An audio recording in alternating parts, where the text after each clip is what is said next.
people didn't understand what a link was. It took time for people to understand what a link is, what the web is. I think the biggest bottleneck in crypto growth is just people understanding self-custody, really that idea of owning anything digital. Stablecoins are going to do it for them because when they understand that I have self-custody of these dollars, if I screw up my key, I lose those dollars. If I transfer this thing, the dollars move from here to there, right? That'll like shift their mental model to really believing that digital things can have real value. This is where I think you'll start getting more mainstream adoption for applications that have kind of struggled to grow beyond crypto natives. Yeah, I definitely agree with all of that. I think the point on stables is super interesting. I know in TradFi, that's like the biggest thing that they've been talking about is stables. It makes a ton of sense to them. And we've recently seen, I know it's Stripe is building, I think building their own L1. Circle is also building their own L1. There's also some Tether, like Plasma, and some others are building L1s. I'm curious what you think about the centralized stablecoin providers building their own L1s versus something like Solana, which is obviously the home to a lot of stablecoin activity as well. And I guess like how you win versus those L1s and how you're thinking about that competition, I guess. Yeah, there's like payment. It's very, very hard to win anything in payments. It's even in Web2 payments. There's just no single dominant provider. You think of Visa and MasterCard, but there's a whole bunch of other fintechs and people that operate between all of those that kind of glue all this stuff together. Um, I can't imagine a single one of those chains getting to 100% of market share for everything payment. So it's always going to be a bit of a hodgepodge of service providers, and it's much easier to glue Circle L1 and Stripe L1 and Solana and Ethereum with cryptography than it is to go through the many layers of fintech APIs to move from Visa to Stripe to like my bank account.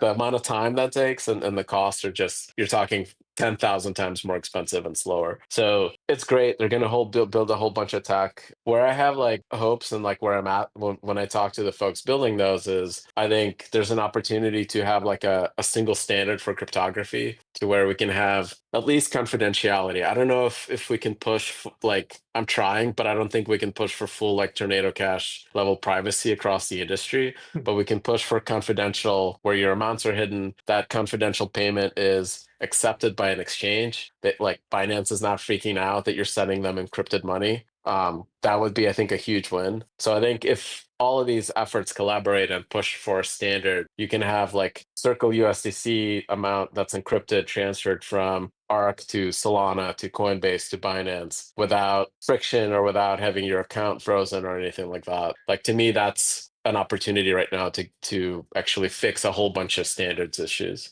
But like in terms of whether you'll see Tether activity, like if Tether builds an L1, I don't think it's going to move from Tron. I think they will have to kind of go hustle and build their own users for the Tether chain because the Tron users are basically there and sticky and they're kind of used to it. There's no price advantage or like real advantage from them to move the funds over. How important do you think this idea of confidential payments is? I think we need privacy because it's kind of like fundamental to every normal person wants some level of privacy, right? Like it's just like a root thing that like I feel like is like a human right to like not have all your shit public Yeah.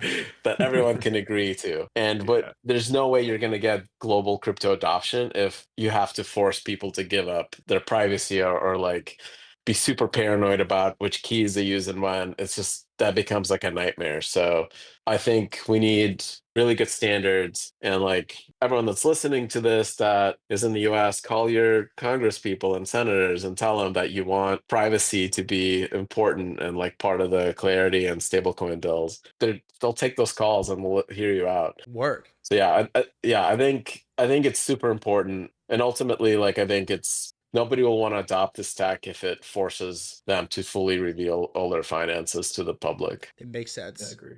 Okay, it's a little bit off topic, but Toly, I want to ask you, because I know you spend a lot of time on Twitter, and so you see a lot of this stuff that, it's fairly vocal crowd on crypto Twitter, and maybe more broadly has sort of labeled Solana a scam chain on the back end of all the meme coin stuff, all the celebrity stuff, all the Trump stuff. Like, what is your thought on just that broadly? Like, are you paying attention to that? Are you seeing that? Are you hearing that noise? Like, what do you think? Yeah, I mean, where it's we're trying to like give people tools to do the right thing. And I think like Ellipsis guys, I begged them to like go ship Gavel, which is a way to launch to bootstrap initial market liquidity in a fair and transparent way. It's got anti-sniper and anti-sandwiching mechanisms. Meteora shipped anti-sandwiching mechanisms. So there's a whole bunch of like ecosystem companies that are trying to do the right thing. The thing is, it's totally permissionless to do this, to launch coins. So anyone can go ahead and launch it. And the market still goes and trades those because it's a totally open environment. How do we fix that? Is I don't know. There's no closed form solution to where we can say turn off turn off these launches, and like it's like I think a really really hard problem. I think fundamentally, like I think everyone that's complaining about this is absolutely right. Like when you look at why Bitcoin succeeded is because in its early stages, in those early days, it was proof of work. You have to work to get any coins. That feels like a fair mechanism, and it was slow, and that ramp up was slow, and it still went through the ups and downs of crazy crashes, but it felt fair because everyone had a shot to go get a fair way to go get it. Either you pay for it on the market or you mine it. And there's no people are gonna like quote me for this and like take this out of context. Bitcoin is a meme coin. There's no when you look at the intelligent investor, there's no future cash flows in Bitcoin. It is an idea. It's a very powerful idea that I think it can fundamentally reshape society. But all it is an idea, which I think is really, really like astounding. It's awesome. Meme coins that launch and fail do not do the same thing as Bitcoin because they actually break the mechanics that made Bitcoin successful. There is somebody that takes a huge allocation and then dumps on you.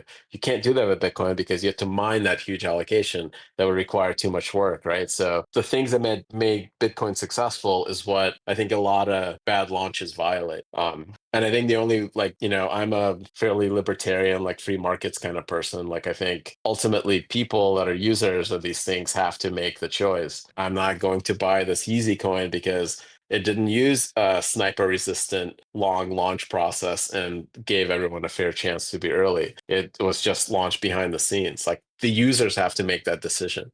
Toly's tapped into Easy Coin. I feel like for celebrities specifically, it just seems like such a huge missed opportunity. Like, Yeah. I think you could actually create a currency for your fans, give it all of it out, and sell them exclusive content. And that could be like a really like a special thing for the fans and also like hugely like profitable for the creator, right? Like there's like if at somebody, Yeah. especially at his scale, I think could have made 10 times as much doing the right thing than the dumb thing, which is just feels like a really missed opportunity. Very, very frustrating.